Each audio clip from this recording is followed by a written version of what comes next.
Un 40% de los alumnos no acaban la enseñanza secundaria obligatoria, la ESO, en la Comunidad Valenciana. Mucho si lo comparamos con el 25% del año 2000. Los motivos, por una parte, es una no adaptación de los contenidos al alumnado. La tendencia en España tampoco es buena. De media, el 30% de los estudiantes abandonan las aulas en este periodo.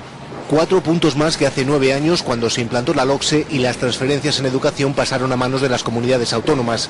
Por regiones, además de la valenciana, Baleares, Canarias y Andalucía están a la cabeza en abandono de los estudios. Es que en realidad hay mucha gente que está trabajando. Sinceramente, no les preocupa su futuro.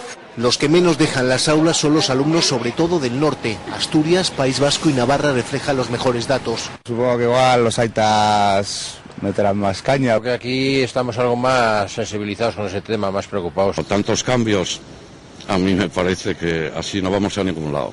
El debate sobre el modelo educativo sigue sin dar buenos resultados. Esta misma semana el Ministerio presentará el nuevo plan para frenar el abandono escolar.